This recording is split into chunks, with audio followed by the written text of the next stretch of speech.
Umaariba ang krimen dahil sa ilegal na baril. Ito ang pamagat ng lalathalang editorial ng Filipino Star ngayon na may petsang Abril 26, 2025. Ganito ang nilalaman ng editorial. Bigo ang Philippine National Police na masamsam ang mga ilegal na baril kaya dumarami ang krimen na may kaugnayan sa eleksyon. Naghahatid ng pangamba ngayon ang sunod-sunod na pagpatay sa mga kandidato na parang bumabaril lamang ng manok habang papalapit ang May 12 election. Pinangangambahan na madadaragdagan pa ang mga nangyayaring pagpatay. Sa report ng Philippine National Police, umabot na sa 26 ang mga naitalang karahasan sa election at 17 sa mga ito ay madugo o karumal-dumal. Naitala ang madudugong karahasan sa Bangsamoro Autonomous Region in Muslim Mindanao, Cordillera Administrative Region, Zamboanga Peninsula, Ilocos Region,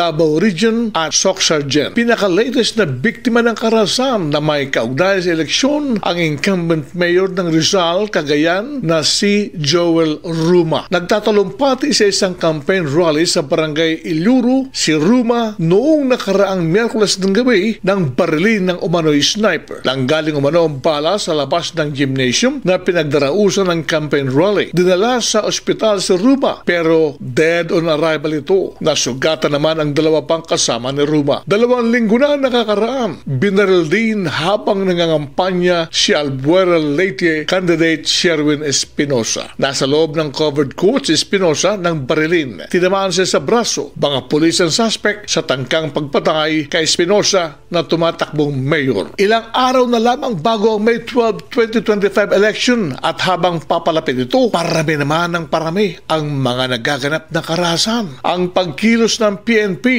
para mapigilan ng karahasan ang tanging inaasahan. Sabi ng PNP, nakahanda sila para mapanatili ang katiwasayan habang papalapit ang eleksyon. Maraming pulis umano ang nakadeploy sa mga lugar na itinuring ng COMELEC ng hotspots. Naka-alerto umano sila at nakahanda sa maghasik ng kaguluhan. Alam mo, pagka sinasabi mo mga ganyang private armed group, nagagamit po yan during elections. But sinasabi ko nga, talagang minamatyaga na hindi sila magamit. Talagang hindi po inaano po yan.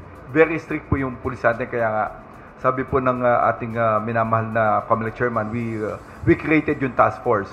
The purpose of the task force is really for the coordination between the military and the police. Ang trabaho lang talaga is for them to really be a mobile dun sa area na yon. Hindi sila pwede madiktahan ng politik kung asan sila madedesignate. So with that, we have control with the situation within the area na ito gusto namin, ito ang movement ng police, ito gusto namin safe. Ito po yung trabaho po ng task force.